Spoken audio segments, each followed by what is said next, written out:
Hello and good morning, everybody. Welcome to the Impact Money Show. Mavens, wealth warriors, and financial trailblazers. We are live. We're live here on the Impact Money Show, where we ignite your financial future with the hottest insights, the boldest moves in the markets. I'm your host, Bruce Porter Jr., and today we're broadcasting from the heart of the global finance, ready to unpack a whirlwind of action that's shaking up your portfolio. Buckle up, because we're diving into a world of opportunity, volatility, and game-changing trends. Let's kick off with a quick vibe check from here in Washington, D.C., where we have beautiful weather. The sun is popping up over the horizon. A balmy 70 degrees Fahrenheit with zero chance of rain, a touch of 77% humidity, and a breezy 6-mile-per-hour wind. It's the kind of spring day that screams, get out and make things happen. And trust me, DC is buzzing with policy moves and market ripples that we'll unpack in a moment. But first, I've got some electrifying news to share. We're counting down to Bitcoin Palooza on May 27th in Las Vegas, lighting up the evening for the first day of Bitcoin 2025. It's going to be your crypto extravaganza with the biggest names, wildest predictions, and enough blockchain buzz to make your head spin. And if that's not enough, next week, we're jetting off to Dubai for the Global Family Office Investment Summit, rubbing shoulders with the world's elite investors from Vegas to Dubai. We're taking the Impact Money Show global, and you're coming along for the ride. Oh man, I'm having fits uploading some of these interviews. Trying to get my interview uploaded here with Matt Kibbe. Pretty interesting interview, if I do say so myself. Interviewed him at the YowCon event. I'm trying. We'll see what happens. Now let's zoom in on the markets.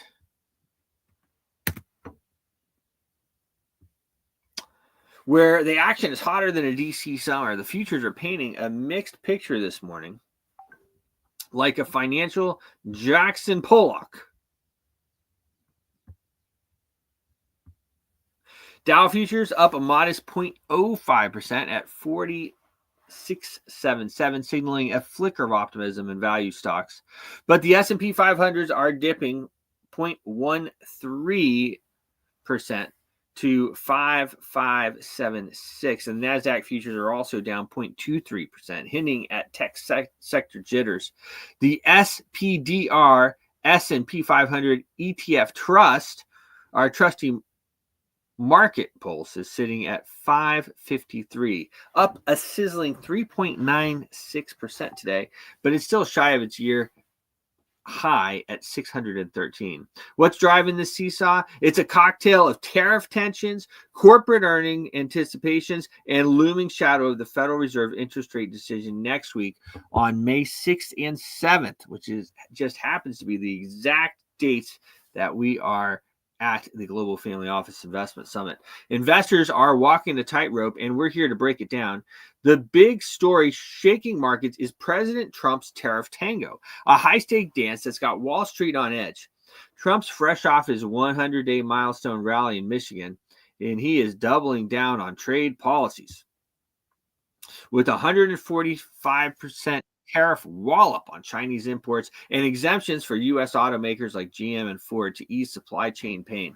He's claiming China will eat these costs, but markets aren't so sure. The S&P 500 took a 10% hit over 2 days earlier this April when China fired back with 34% tariffs on U.S. goods. Yet last week's hope of trade truce sparked a 4.6 S&P rally and a 6.7% NASDAQ surge. Today's cautious futures reflect investors parsing every White House tweet for clues.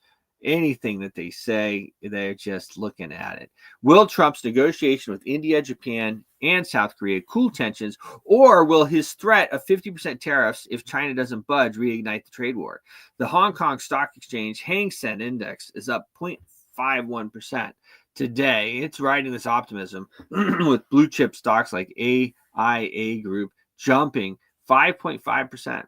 But tech-heavy names like NIO and XPeng are slipping, mirroring the Nasdaq's tech woes. Speaking of tech, we're in the thick of Q1 2025 earnings season, and it's a blockbuster week. Apple, Amazon, Meta, and Microsoft are dropping their numbers, and Nasdaq's 0.23% dip suggests investors are bracing for turbulence.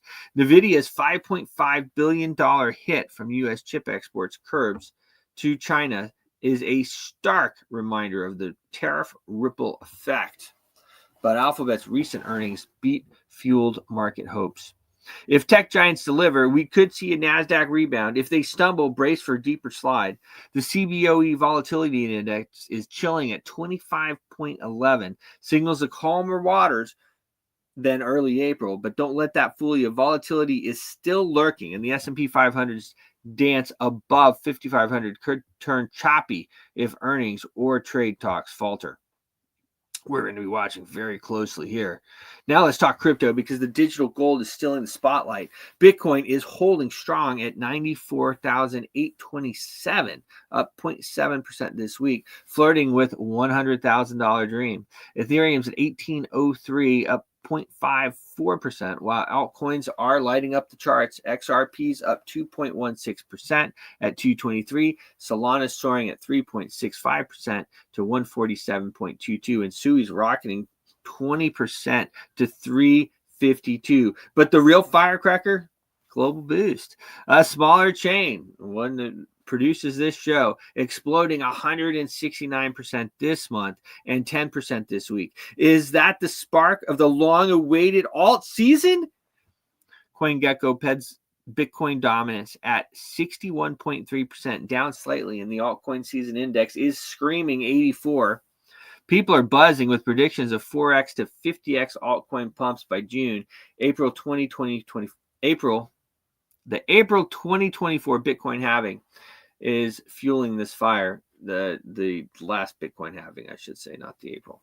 Historically, a 12 to 18 month runway for altcoin surges after this happens.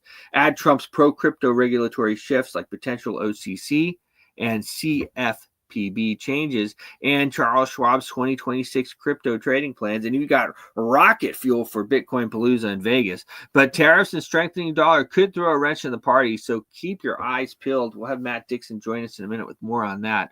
On the dollar front, the U.S. dollar index, the DXY, is nudging up 0.14% to 99.37, and the U.S. dollar Japanese yen is climbing 0.44% to 142. That's the U.S. dollar against the Japanese yen, flexing its muscles against the yen. Why? Well, risk-off vibes from tariff relief hopes are sidelining safe haven currencies like the yen, while the Fed's expected to hold rates at 4.25 to 4.5%. That keeps the U.S. yields juicy compared to Japan's ultra-low rates. The Bank of Japan meeting today might cut growth forecast, further weakening the yen. But if the Fed or trade talks surprise, the DXY could hit 100 very easily, squeezing commodities and crypto. Traders watch 98.5 support on the DXY and 100 resistance. The dollar dance is critical. It's critical to all this other stuff that we do. Okay, commodities, they're feeling the heat. WTI crude oil is back under $60 at $59.74, down 1.13%, its lowest in April. Trump's tariffs are spooking demand, with JP Morgan pegging 2025 recession odds at 60%, and the Bank of America warning of a 1.25 million barrel per day surplus on oil. OPEC's 411,000 barrels per day production hike isn't helping. So 1.25 million barrel per day surplus is what they're predicting. And of course, OPEC is increasing production. Global inventories are swelling. Goldman Sachs sees WTI at $58 by December, with $50 oil possible in recession. Could we hit 45 as geopolitical lever? as some people speculate? Maybe, but OPEC might slam the brakes at 50, 55. Consumers enjoy cheaper gas for now, but tariff inflation could eat those savings. I don't know if you guys have been to the grocery store, but everything's up about 10%, and we were already high. I mean, yeah, maybe we had a little bit of a dip, but now it's just up higher than it has ever been. Unbelievable, really, the prices at the grocery store. People are out of touch saying that prices have come down because prices are up again.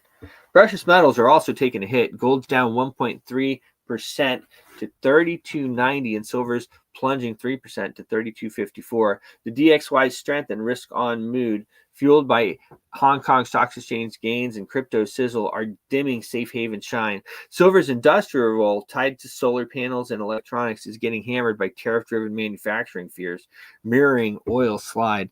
Platinum and palladium, key for auto catalysts, are also down, with platinum around $1,000 and palladium at $1,200. Kitco forecasts gold at $3,500 by the year end, silver at $35, but near term we're eyeing $3,200 for gold and $30 for silver if the DXY pushes higher. Tariff escalation could flip this, sending gold to $3,400 and silver to $34. So stay nimble. In Washington, D.C., the legislative gears are grinding on Trump's big, beautiful bill, a tax and spending juggernaut targeting Memorial Day passage. House Speaker Mike Johnson got committees hustling, but the GOP squabbling over Medicaid cuts and tax cuts are stirring the drama. Vulnerable Republicans are pushing back, fearing voter blowback, and coalitions suing Trump and Musk's Doge over job cuts. Meanwhile, a bipartisan marijuana legalization bill is gaining steam, which could spark the biotech and crypto gains. Best keep everybody stoned so they can push all this stuff through. That's what I always say. Congress also honored the World War II 88th Battalion with the gold medal, a rare bipartisan win. DC's 70% weather is keeping these debates disruption-free, but legislative delays could jolt markets if the bills stall. Elon Musk is making waves, stepping back from Doge to rescue Tesla after a 71% Q1 profit plunge. Tesla's is down 50% since December, battered by Musk-Trump ties and China's electric vehicle competition. His clash with Treasury Secretary Scott Bessent sent over an IRS pick shows the White House tension, but Musk's XAI is soaring, with a $20 billion raise, valuing it at $120 billion. Grok's 3.5 beta launch is fueling crypto buzz, tying AI to blockchain dreams at Bitcoin Palooza. SpaceX Starship woes and Starlink's trials keep Musk in the headlines, but if his tariff critiques could sway Trump's trade moves, impacting world markets. AI is on fire, with DeepMind's Gemini tracking ticket bookings and MIT's periodic tables of machine learning streamlining the algorithms. But Nobel-winning Geoffrey Hinton's 10 to 20% AI takeover warning is a reality check. The White House's AI education push and India's 41 million AI model bet signal global competition, boosting tech and crypto, but pressuring oil and silver as energy and industrial demands wobble. In robotics, China's humanoid marathon and Tesla's Optimus plans are pushing the boundaries. Though tariff-driven rare earth bans are a hurdle, Figure AI's UPS talks and UK's construction drones show automation rise, supporting the alt-season vibe. Longevity science is thriving, and Harvard's plant-based diet study and Swiss omega-3 trials promising longer, healthier lives. I'm in. Trying to live to be at least 120 right here. But a Taiwan study links sleeping pills to doubled mortality risk, a wake-up call for wellness investors. Longevity clinics like Fountain Life and Blue Zone Travel are hot, aligning with crypto speculative surge. DC's mild weather is perfect for longevity, boosting walks, but tariff-driven healthcare costs could limit access. Biotech and crypto stand to gain, but silver's industrial link could keep it under pressure. As we head into the Fed's decision, which is next week, again, during the Global Family Office Investment Summit, we are going to get that. I would expect volatility in the markets as we lead up to that. The Fed's likely hold rates will prop up the DXY, squeezing gold, silver, and oil, while crypto and equities ride tariff hopes. Strong U.S. GDP or jobs data could push the DXY past 100, hitting Bitcoin and altcoins. But trade relief could send Bitcoin to 100K and altcoins like Global Boost up another 50 to 200%. Legislative progress on Trump's bill and marijuana reform could fuel biotech and crypto, but Medicaid fights might spark jitters. DC's stable weather ensures no policy hiccups, but watch trade talks and China's PMI for global cues. So what's the play? Diversify, hold gold and silver for trade war hedges, but lean into Bitcoin, Ethereum, and altcoins for the alt season upside. Biotech and wellness stocks are poised for longevity gains, but heist against tariff turbulence, Traders eye Bitcoin at 95,000 resistance, silver at 32 support, and S&P 500 at 5,500 pivot. Join us in Bitcoin Palooza, May 27th in Dubai next week. We'll be on location there with our good man Matt Dixon as well to ride the waves and the pros. This is the Impact Money Show, where we don't just watch the markets, we shape them. Let's make the money move. I have with me here the great Matt Dixon. Hey, Matt, how are you? Yeah, fine, thank you. Good morning. I know you can only see the top of my head there. Yeah. I'm going to present my screen, Bruce. I mean, everything you're saying makes a lot of sense, but I just want to kind of lend some support with what's happening in the markets. So I think we're almost there. Yeah, so can you see my, well, first of all, we'll start on DXY because I think you had quite a bit to say about dollar there, dollar strength, weakness, whatever. Yep. Yeah, you've got that. So this is the relatively long-term view. It goes back to beginning, well, actually the end of 2022. So we've got recent dollar index history. As you know, the dollar index is a basket of currencies measured against the dollar, and the main one of those constituents is the euro. So we've basically seen a very clear ABC move to the downside. So you can see that from the top, labeled 0 at the top, down to the end of wave A. Now, that wave A is actually a 5-wave move itself. I mean, it could even be, it wouldn't really matter whether it's a 3-wave move, but basically it's a wave A, and then we can see we have an ABC, smaller ABC to give us the wave B, and then we have a 5-wave move in the making for wave C. So that will be overall an ABC correction to the downside. So what that tells us is that the dollar is set to get a massive appreciation in the medium term. Not immediately, although we should get some appreciation. We'll look at the shorter term as well, but this has big implications for risk markets and what's happening. So the dollar has fallen quite sharply since, I mean, we can actually see that here. From the beginning of 2025, we were right up here on dollar index. This was just as Trump was coming into power. Dollar index was 110, and we're now sitting at 99. So the dollar's collapsed effectively on these Trump tariffs. We'll probably have a little bit of a look about the Trump presidency and what it's doing. I'll try to be as unbiased as possible, but just reporting what we see.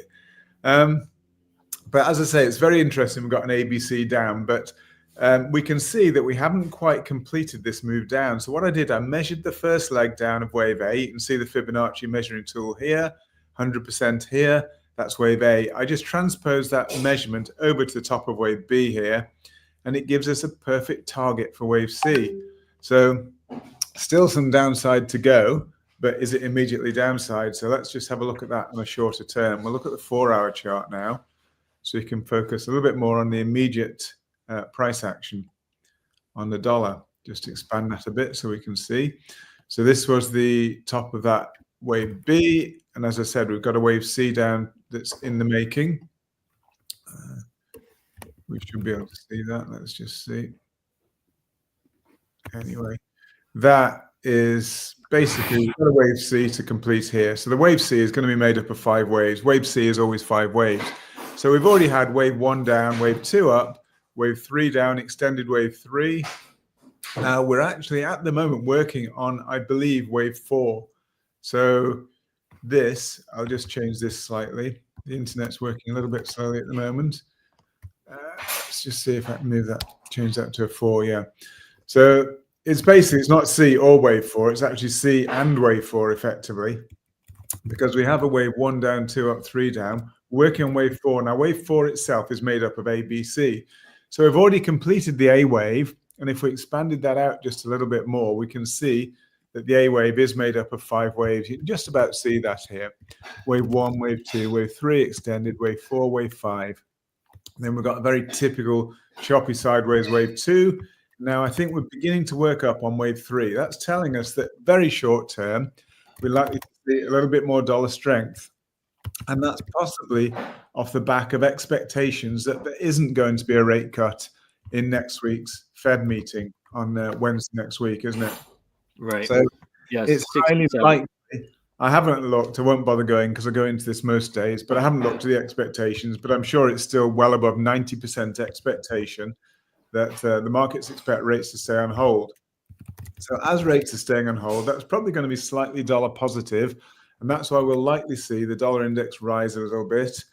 And that may be slightly positive for crypto assets and risk assets in general. So I'm going to flip about a little bit, but I will just jump, because we're on the subject, I'm going to move to the SPX, because if you remember, I just said probably some slight positivity for risk assets. So if we basically translate that to what's going to happen to the SPX, the S&P 500, we've got an ABC down, working on ABC higher. So it's still got a bit higher to go to finish this ABC. That aligns perfectly with our expectation for slightly stronger dollar, because at the moment, we've seen markets move down during the Trump presidency. We've seen the dollar index move down during the Trump presidency. So if we see now a little bit of dollar strength, maybe this is often off the back of Trump now softening his stance. We've seen that now, news leaking out regularly that Trump keeps softening his stance and going back on his tariff talk. And that's actually the markets are taking that positively. So we're seeing a bit of positivity, but there's still great uncertainty over this Trump presidency and what he's going to deliver or not. It's been so far nothing but trouble, but who knows whether he has a longer plan. But for the time being, anyway, we're expecting a bit higher. But following that, we'll get 3 waves down in ABC, 3 waves up in ABC. Following that, we expect a massive movement to the downside. So let's just get back to dollar index and see what could cause that.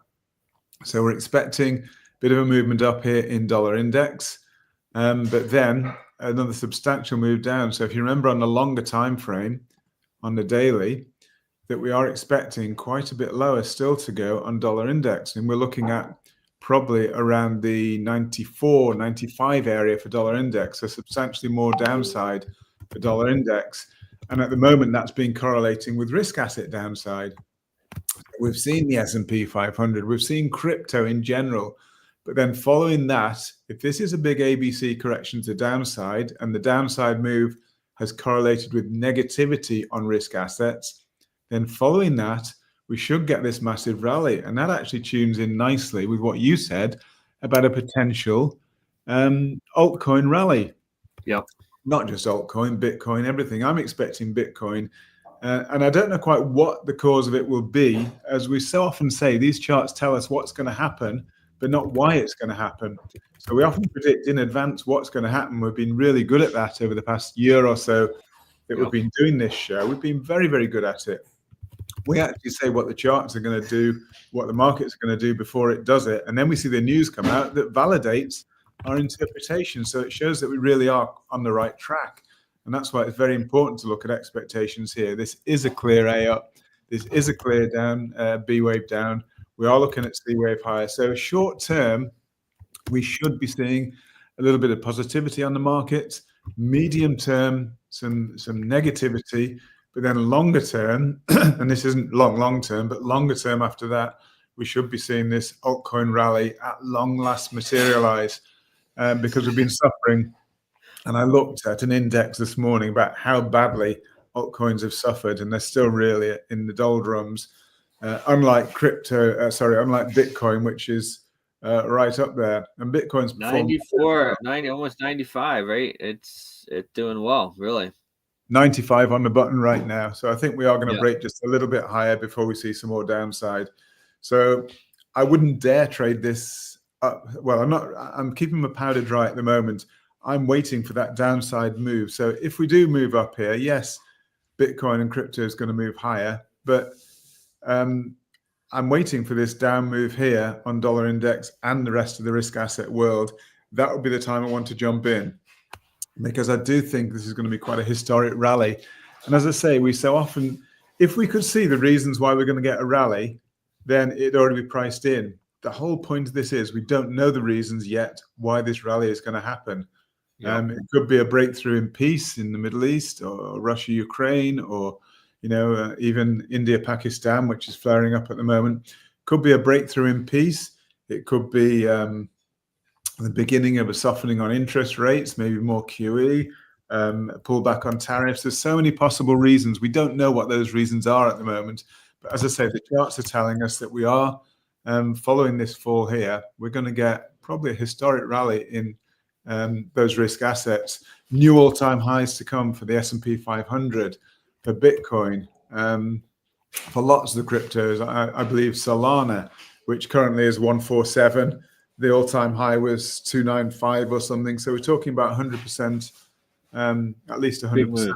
But actually, it'll be more than that. If we see the down move here, we're going to see Solana possibly down in the 70 area, then 70 to 70, 75, somewhere around there to 300. We're talking 4x, and those are sort of figures. And even the more speculative cryptos, you'll see rise by even greater X figures, even greater multiples than that. So just skipping back, this is the dollar index. If we just look at one of the most important ones for me is actually dollar yen. And we can actually see dollar yen following the same track. So dollar yen, when dollar yen is moving higher, usually markets are moving higher. So this is actually a great way to look at a currency which translates specifically and almost directly into market movements. And so if we're seeing the dollar yen moving higher, that means risk on. That means people are prepared to take risk, and they're actually borrowing in yen to invest into risk assets when this is going higher.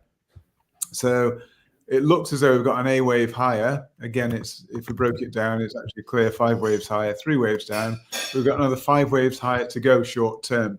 It's not a big move, but it should translate to positive risk asset movement, cryptocurrency, Bitcoin, etc. Should translate to positive movement. But then that is an ABC movement. We know that ABCs are corrective against the trend, and so we still have more downside to go. So a little bit like we just saw with the dollar index, same sort of thing we have here with dollar yen. We've got an A wave down. We measure that movement, which is a 5 wave move, most probably. Then we've got a B wave higher. We just translate that measurement to here, and that gives us a target for dollar yen here of 136. So we're currently 143. So quite a bit of downward movement, especially if we move higher to probably at least the 144 area on dollar yen. That shows short-term positivity on the markets, but then we're going to see another nasty downside leg, sell-off in dollar yen, which means that basically then people have to pay back their debts, the borrowings that they had from yen. They've got to pay them back into the yen. So the yen strengthens, and that's what we see. When yen strengthens, this chart falls down, and it means money's coming out of risk assets to pay back yen borrowings, and that's why we see this downside.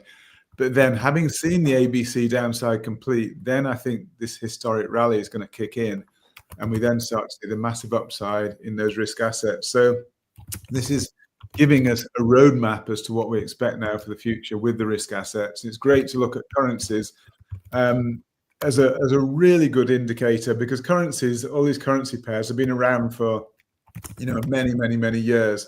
We can track them for decades and decades back. Whereas a lot of these cryptos are almost brand new. The charting history isn't so predictive. You really need to have a track record to look at some sort of repetitive patterns and Elliott wave patterns and so on. So the fact that we can correlate currencies directly with movement in cryptos, and we've got so much more price history on the currencies, then that really helps us tremendously in predicting what's going to come. And that's why we focus so much on these currencies here. And the platform that I'm going to bring to you in probably the next week or so, again, we need to have a call on this, Bruce, just to discuss. Sure. But I think I'll be there Monday as well. Great. I think it's going to be, I'm not going to be there, Bruce, unfortunately. I'm not in Dubai. I'm out of Dubai at the moment, so we're not going to be able to meet up Let's have a face-to-face call. rally. I was thinking of popping over. Maybe I still will. We'll see. Okay. It's getting a bit late to plan that now. But we do need to discuss this because I think there's a platform which is basically decentralized. It allows you to trade. Decentralized basically means, by the way, you keep control. You're the custodian of your assets. You control them. Rather than committing assets to somebody else, you control them. So decentralized is very important, particularly in the crypto world, the world of uncertainty, even risk asset world. There's a lot of uncertainty there. So it gives you a lot more control over your assets. But what's key to this is it not only allows you to trade crypto, it's going to allow you to trade the major currency pairs as well. And it's really important, I think, to combine the two. You get a much clearer picture. It makes it so much more predictive. And sorry, Bruce? I said interesting. Oh, great. Yeah. Looking forward to sharing that with you. So as I say here, we've got ABC down and we're going to get this historic rally, I believe. I'll just flip over very quickly. There's not much to show, but I'll just show you what I had on my I was sharing this on my X feed. So sadly, we see this is just some charts I found on the internet. I don't know if it's coming up because it's so slow, but anyway, yeah, it is coming up slowly. This is looking at, it's still not coming up. But anyway, this lower one, you can probably still see it, is looking at the popularity or unpopularity of Trump. He's the most unpopular president historically of all time at this stage of the presidency. And that's obviously because there's been a shakeup. Now, that is not necessarily a bad thing. I'm just reporting it, as I say here, because it's interesting. Because sometimes it takes some unpopular medicine, as Trump calls it himself, some nasty tasting medicine to actually cure the patient. So as I say, I'm not saying this is necessarily translating to a bad thing. I'm just saying it's an observation that he's the most unpopular president, but maybe that's just because he's administering the treatment that's required to heal the economy. Who knows? But I know that's the plan behind it, and that's what they're talking about. But the markets at the moment, this top chart here, the markets are not taking it very well. Again, maybe they don't like this bitter tasting medicine either, because under Trump, we're seeing, compared with others, we're seeing, some real negativity from the markets. This is the market performance. And we see that Trump, this is his second term. The first term markets were a bit positive at this stage. Second term, very negative. That's in contrast to, for example, George Bush, where his second term was actually much more positive than his first term. Same with Obama. His second term was much more positive than his first. So you can see the second term here more positive than the first, which dived into negative. So he is unpopular. But as I say, that's not necessarily a bad thing. I just thought it's interesting to see that. Maybe I can tell you around these parts here in DC, everybody's pretty mad at him. Yeah. But I think, we're going to get, I believe we're going to get this historic rally. So let's just see what happens. But following that rally, we're then going to see a historic sell-off. But the rally is going to be big and it's going to be reasonably long-lasting. So there's going to be some amazing opportunities, I believe. And as I've said over and over again, I'm keeping my powder dry, waiting for these dips. I believe the dips are still to come. And I'll be looking to pile in as much as I possibly can when the markets have dipped, ideally to around these levels. The most common relationship is C equals A. So if this C wave here does equal the A, from a risk-reward perspective, it would be amazing. You could put some big bets on potentially with a very close stop loss. So potentially a small loss, but a massive potential gain. So that's the sort of thing I will be looking at. So this, as I say, was dollar index, looked at dollar yen. We can see as well, if we just looked at euro dollar, very important one, of course. So again, here we're basically seeing a bit of euro weakness here. So dollar strength, still more dollar strength to come, because basically this downward move here is dollar strength, euro weakness. So we've got an A wave down, B wave up in 3 waves, as we can see, and we've got C wave down to come. So that is basically going to give us euro weakness, dollar strength. So that's exactly what I told you. If you're looking at the other currencies, we're expecting a little bit of dollar strength, just to make it very clear again.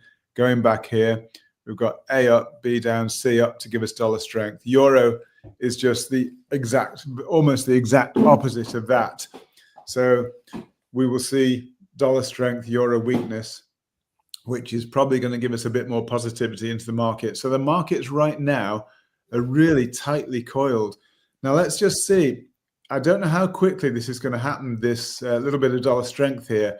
Maybe it happens before next Wednesday, and maybe there's going to be a bit of a sort of hawkish testimony. I don't know, maybe a dovish testimony, talking about weaker interest rates to come or weakness in the economy or whatever. Maybe that will cause a further sharp sell-off on dollar index. So let's just see what happens between now and Wednesday. So it's not a good idea to make predictions too far ahead, but we can see there's going to be some strength in the dollar here. So I think we may get strength up to next Wednesday, which would be the Fed rate decision. And then from there, we could start to see some weakness. So maybe we get some reporting of negativity, shocks to come because of the tariffs. And I mentioned yesterday, there are going to be some empty shells. There are going to be some shocks in the market. People are going to take it negatively. It's going to be a big hit. And that's when we see dollar index coming down, risk assets coming down. But as I say, at some point after that, we're going to see a major turnaround, major rally. So I'm really looking forward to that. Because, to see if we see Bitcoin, a further sell-off in Bitcoin, obviously short-term rise, medium-term sell-off, but then historic rally to new all-time highs above 109 or whatever it was. It could go quite a bit higher than that, quite a lot higher. Bitcoin dominance has been absolutely surging. It's way ahead of the rest. And I think Bitcoin will remain dominant, but actually, when we see this historic rally, that's when you will start to see the altcoins eating into that dominance, because altcoins will rise faster than Bitcoin.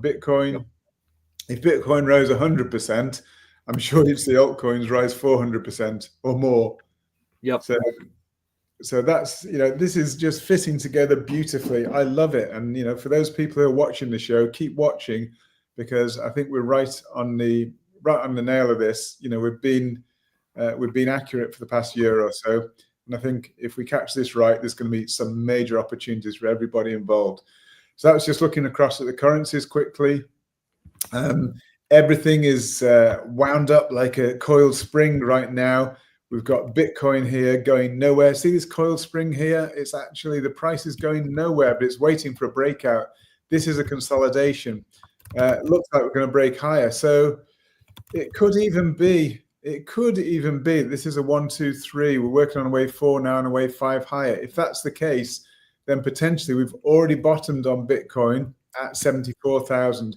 I always said the line in the sand is 69,000. We do not want to cross 69,000. That was the previous all-time high before the FTX crash. That was very, very important. We do not want to cross that line here. That I've got the dotted line here. We don't want to cross that. So it may well be that this 74,000 level was the low. If this is a 5-wave move higher, it means that we've begun an impulse to the upside on Bitcoin. Yes, we're going to see that sell-off, as I said, which could be the correction. So a bit more upside to come. Then we'll get the sell-off I told you about, and then the historic rally.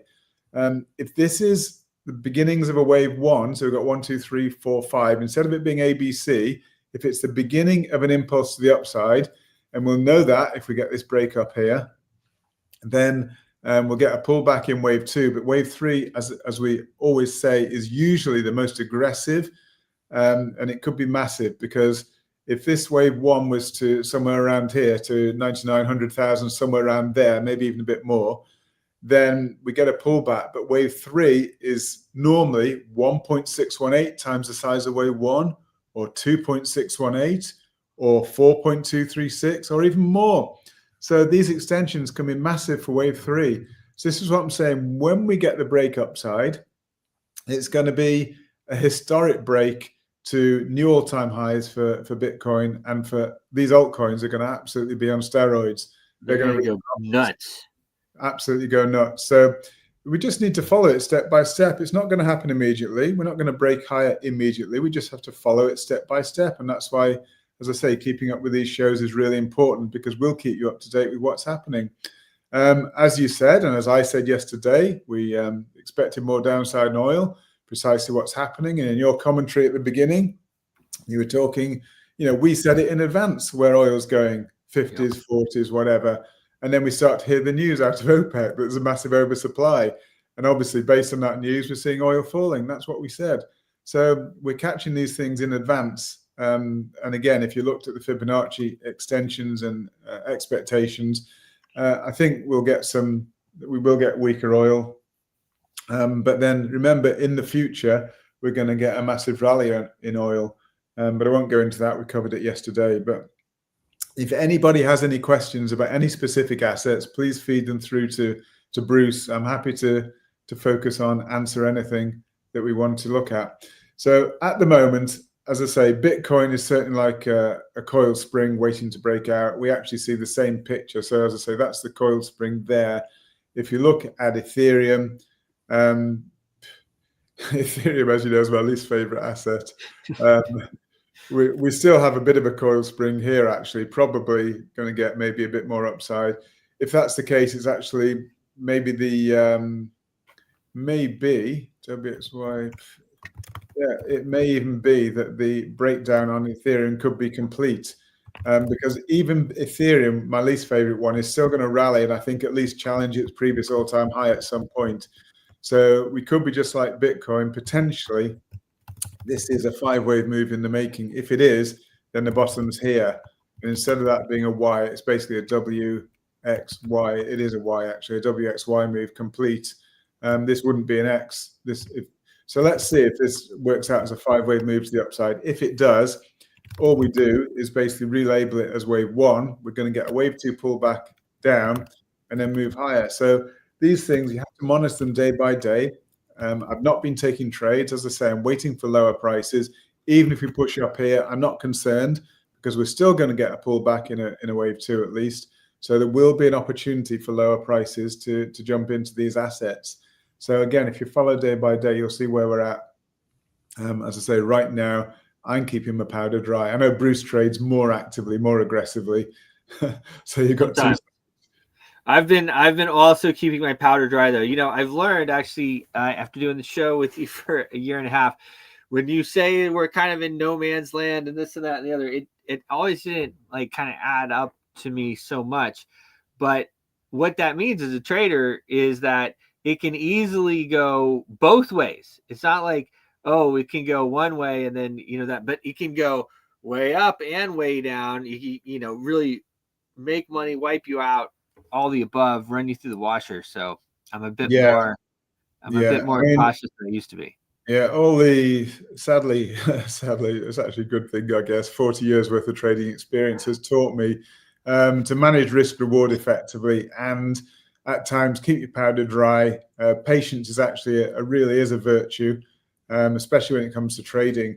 And the biggest mistake that retail traders make is addiction to trading. They want to be in a trade all the time. Yes. And actually, there are many times where the risk reward is sort of 50-50, as you just said, no man's land. It can go up or it can go down. Why would you take a trade? Because a trade in those circumstances is nothing more than a 50-50 gamble, toss of a coin. What's the point? When you've got costs involved, and what is the point of just burning money? If you're going to be a trader, at least try to follow some sensible rules. And patience and risk reward are the two key rules.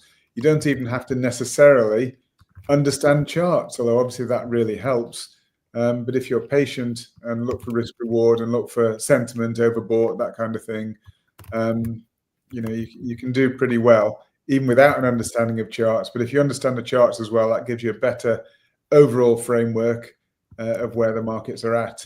So again, you know me, Bruce, I can go on all day about the markets, but I think we've pretty well summed it up for today. And just to finally probably finish on SPX again, we did look at this earlier, I know, but it's a very clear ABC down. I think it's a very clear AB looking at a bit higher for the SPX to finish a C wave. And then we'll get that nasty little sell-off to give us the C wave down, a bigger C. This is a big A, this is a big B, and we're going to get a big C down. And then we're going to get the historic rally. So short term, probably a bit higher. But as I say, I'm not trading it. It is actually, we're getting towards the end of the C wave. We're not there yet, but we're getting that way. And I never trade the very last bits of the last wave in a correction, because sometimes these corrections can be cut short. You might get a bit of news out.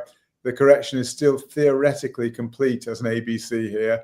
I'm expecting it to go higher, but theoretically it could actually cut short and we could turn down quickly. So that's why I'm not trying to squeeze this last move out of the market. And again, that was something that Buffett said, probably the greatest investor of all time, that, he always basically bought late and sold early. And that's what I'm saying here. He sold early. So in other words, if you're on this rally up here, he'd sell early, close his position and keep his powder dry. He gets in late and gets out early, but at least you capture the majority of the gains in the market by doing that. Yes. And you're not taking undue risks. So yep. All makes sense. So I hope that's good for today, Bruce. Been great to be with you again. Love sharing these insights into the market. And as I say, we'll have a chat. We need to chat sometime about these other opportunities that are coming our way. So, awesome. Great. Yeah, looking forward to it.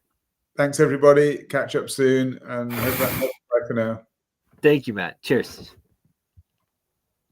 The great Matt Dixon with the Market Watch Report, world-class analysis that we get here on a daily basis on the Impact Money Show. I was able to, over the weekend, we sponsored, under the flag of Liberland, we sponsored the networking social for YALCON. YALCON is the Young Americans for Liberty conference that they do all over the United States. Their big one was here, or one of the big ones was here in Washington, D.C. It was actually Ruston where it was.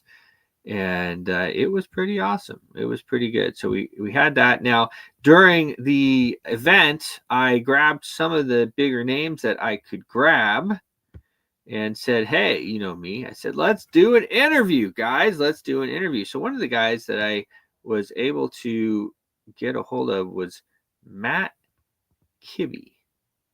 Matt Kibbe. Let me see now. Where is... I just downloaded it. Yeah, I played heck getting this over here this morning, but I should have it here now. Let me see here. Downloads. Wait a minute. Let me just see. I saw it downloading. We went 100%. It was hard to get it over. Now, where are we? There we are. Let me put Matt here. Matt has a Blaze TV show as well as a couple other things. He's really doing it. The YALCON, they did an amazing job at getting people together, really getting a bunch of important people together. So that was really great. Here we see Matt. Here we go. Here is our interview. This is at YALCON. And we're back here at YALCON. I have with me here Matt Kibbe. Probably you don't even need much of an introduction for this guy. He's got a show on Blaze TV. He's done a bunch of other stuff.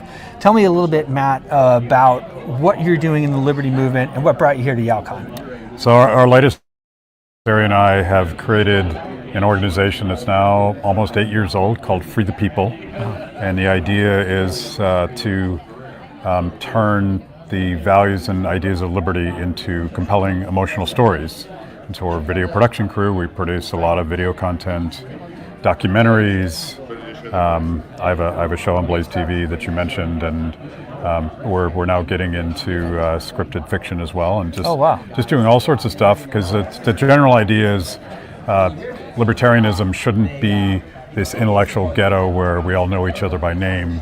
We can be reaching millions and millions and millions of people who have never heard of the L word, but share those values. Well, it is interesting, right? Because you look at, what do we have? We have one guy basically in the House, and one guy, Rand Paul in the Senate, and my good friend, not my good friend, but Massey there in the House, and that's it, right? Yep. And the Libertarian Party, the Libertarian movement, it's got a lot of legs to it, and we need to be working with each other. We need to know who each other are, because we all believe basically in the same things. Yeah. So talk to me a little bit more about your, I know you mentioned your initiative there. What exactly is that doing? So the strategic idea, to your point, is that with the advent of social media 20 years ago, we discovered that we could actually talk to people way outside of, like, we gather in these places, right? And we gather at conferences and we can talk to each other. But now you have this massive megaphone, and we continue to experiment with the types of videos that actually reach people. For instance, we're producing a lot of comedy now. And this was really based on the observation that a lot of comedians, like, starting with Joe Rogan and Dave Chappelle and a dozen other guys, they're actually the best advocates of libertarianism, even though none of them would call themselves libertarian. Right. Because a good joke is so much more profound than a white paper. Yeah. So we always make fun of white papers. I know we have to have them, but it's not the thing we do. So fundamentally the thing that we want to do is turn on people that didn't even know that they sort of belong to this intellectual tradition. Right. Don't know what the L word is. They don't read the books that you and I have read. But that's our audience. Yeah. And whenever you're organizing public opinion or grassroots or politics, whatever it is, starting a country, you gotta figure out a way to turn people on who are just normal, because we're the weirdos, right? We're the ones that are like irrationally passionate about philosophy and politics. We have to scale it back. Yeah. In order to not have people be like, oh gosh, that guy. Yeah. It's true. It's true. It's true. Or you just have to listen to your audience, right? So much of, in every ideologue I know, and I say this as an ideologue, we love to come up to people and just start telling them how it is, right? Yeah. And not at like, hey, what's your name? What do you care about? Right. Tell me about tell me your story. And just listening with empathy and figuring out where people are from, because I do think the whole point of my t-shirt, don't hurt people and don't take their stuff, is that this is a universally held value that is fundamentally libertarian. Yeah. Every mom taught every kid, and they stole from their moms. And I wear this, I talked about this on stage, I do this social experiment. I have two t-shirts. Okay. One says socialism kills. Yeah. And it's got a skull of Che Guevara, and it's very scary. The only people that come up to me and talk about that t-shirt are angry democratic socialists who are offended, and they don't even know why exactly. Right. But they almost never come up. They just, no one says anything about that shirt. They glare. When I wear this shirt, and not at this event, like everybody here is going to love it, but I once wore this to a Black Lives Matter rally. Never gotten as many compliments as I did Resonated there too. Because it's fundamental. It resonates. It's not, only psychopaths would disagree with this shirt. Right. Well, it is really interesting too. You talk about doing the skits and stuff like that. That was how we even started, early on. That was when we started with Bitcoin and everything else. We did these funny skits, and that was kind of our thing. And we'd have the mascots, and we go around, and it reaches the audience. Right. So I'm glad to hear that you're saying stuff about that. So talk to me about our current. I don't want to get too far into the politics or anything like that, but as you look at our current representatives, what are your thoughts? So let me try to say something positive, because as a libertarian, I could tell you about the debt, and I could tell you about encroaching federal power, and how as much as I'm happy that one party didn't win, the other party won. But I think the Trump 2.0 coalition is quite fascinating. And by that I mean it wasn't just MAGA, it was MAHA, Make America Healthy Again. Yeah. And it wasn't just those two coalitions, it was also the tech bros, including the crypto community. Yeah.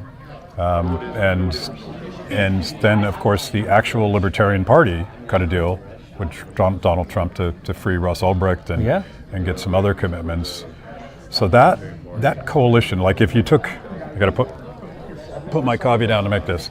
If you did a Venn diagram of there's about 4 circles there, and you overlay those 4 circles, in the middle is Make America Free Again. Right.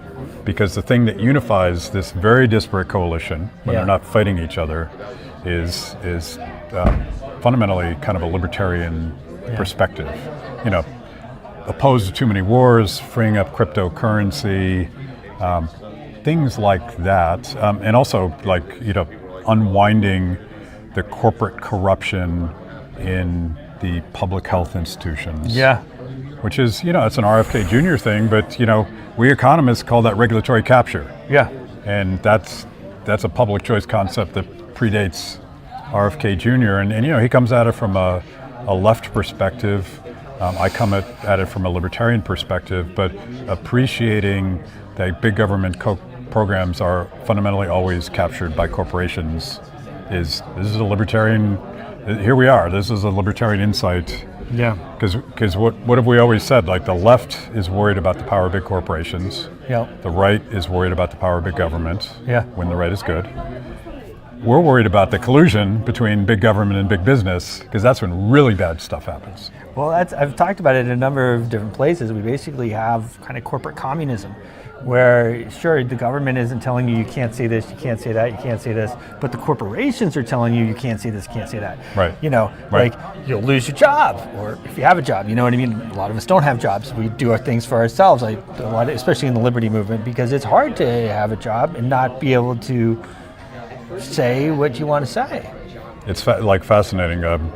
One of the things, so our whole project at Free the People was to reach people. We call them liberty curious. We wanted to reach people outside of our bubble. Mm-hmm. When lockdown started, we kind of shifted gears because there weren't nearly enough libertarians sort of blowing the whistle on this. And in the process, I'm red pilled all over again about corporate capture. I had no idea how entwined government bureaucrats and pharmaceutical companies were. It's crazy. And I knew that they were in cahoots, and I expected the worst, but you come to learn that the government in fact owns the intellectual property in the vaccines, for instance, but I think a lot of things, right? Yes. And then they're in charge of regulating it, and then they're in charge of mandating that people take the product. Unbelievable. Like that's the F word right there. Yeah, that is. Yeah. I know. So pretty interesting. Well, Matt Kibbe here, it was really honored to have you on. So tell me, where do you go from here? What's your next steps? Do you have other events lined up over the next couple months? So the next thing we're doing is in Brussels, in Belgium. Cool. And we're showing a film that we haven't released yet about Georgian wine, the country of Georgia. Sure. Not the state. Yeah. And the story is about wine and beautiful wine, an 8,000-year tradition, but it's also a story about how central planning and Joseph Stalin specifically almost destroyed this beautiful tradition, and how entrepreneurs are rescuing this beautiful thing. So it's about wine, but it's really a story about why authoritarianism destroys beautiful things. And when is that? That is coming up in a couple weeks at the Atlas Liberty Forum in Brussels. In Brussels, okay. And the winemaker is going to be speaking, and we're going to be drinking some beautiful wine. I'm sure. So it's going to be cool. Well, the reason I ask is we're doing an event as well in Georgia, in Tbilisi. In June. Is this Tech Week? Okay, Tech Week. Yeah. Not the Students for Liberty thing. Not the student. We're doing one there too. They're doing. Okay. No, I didn't know. Well, thanks so much for coming on. How do people find you? Website, socials? freethepeople.org or mkibbe on all the socials. You got it. Thanks for coming on. Appreciate it. Appreciate it.